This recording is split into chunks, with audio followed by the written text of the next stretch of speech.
नमस्ते friends, income tax related और एक वीडियो में आप सभी का स्वागत है।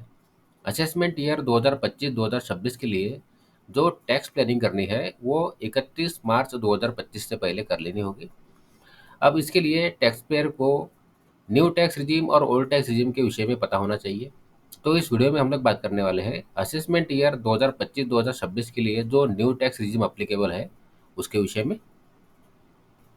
इस असेसमेंट ईयर 2025-2026 के लिए न्यू टैक्स रिजिम में टैक्स स्लैब क्या होगा, स्टैंडर्ड डिडक्शन क्या होगा, रिबेट कितनी मिलेगी, एग्जम्पशंस और रिडक्शन कौन कौन से मिलेंगे, इसी के विषय में यह इस वीडियो में हम लोग बात करेंगे।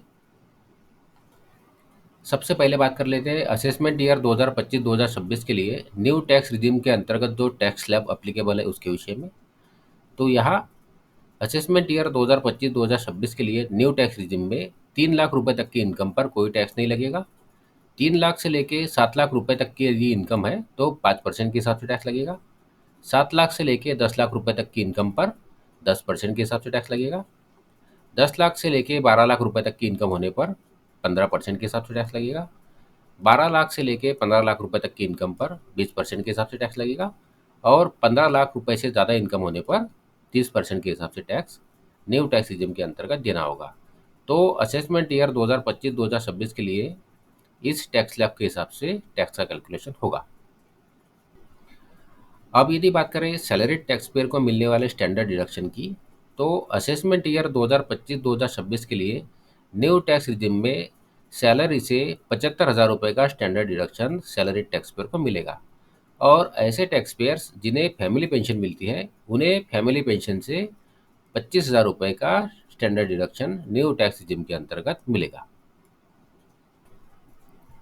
इसके बाद सेक्शन 87A के अंतर्गत जो टैक्स से रिबेट मिलता है उसके विषय में। न्यू टैक्स रिजिम में असेसमेंट ईयर 2025-2026 के लिए यदि टैक्स पेयर की इनकम 7 लाख रुपए तक है तो उसे टैक्स रिबेट मिलेगा। और यहाँ 7 लाख रुपए तक की इनकम होने पर 25,000 रुपये तक का मैक्सिमम टैक्स रिबेट मिलेगा। सेक्शन 87A के अंतर्गत न्यू टैक्स रिजिम में जो टैक्स रिबेट की अमाउंट बताई गई है वो मैक्सिमम 25,000 रुपये है। लेकिन एक्चुअल टैक्स स्लैब के हिसाब से जब हम कैलकुलेट करेंगे तो 7 लाख रुपए तक की इनकम होने पर जो टैक्स बनता है वो बनता है 20,000 रुपये।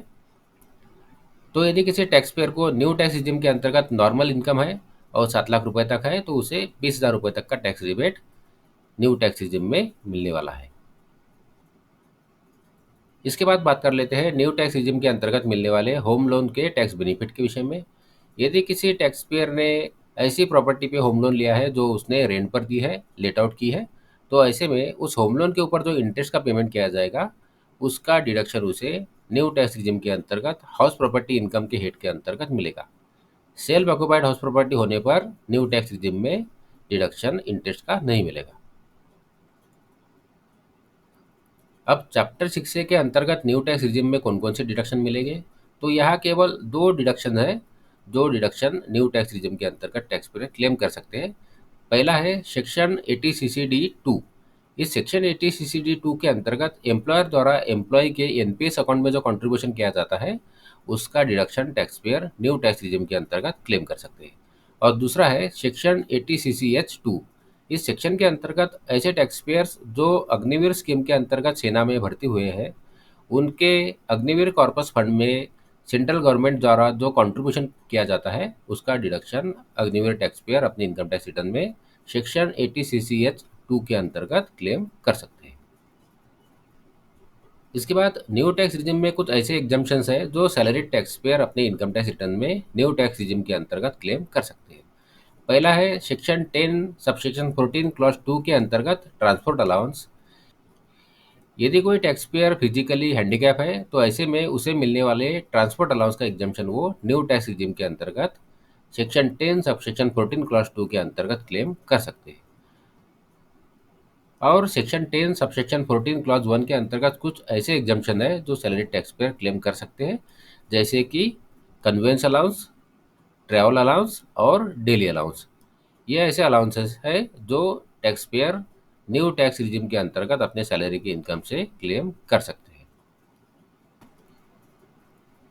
तो ये थी जानकारी असेसमेंट ईयर 2025-2026 के लिए न्यू टैक्स रिजिम में कौन सा टैक्स स्लैब एप्लीकेबल होगा, स्टैंडर्ड डिडक्शन कितना मिलेगा, रिबेट कितना मिलेगा, कौन कौन से एग्जामेशन मिलेंगे, डिडक्शन मिलेंगे, और होम लोन का इंटरेस्ट का डिडक्शन कब मिलेगा। तो आशा करता हूँ इस वीडियो की जानकारी आपको यूज़फुल लगी हो। यदि इस वीडियो की जानकारी आपको यूज़फुल लगी है तो वीडियो को लाइक करिए, चैनल को सब्सक्राइब करिए। धन्यवाद।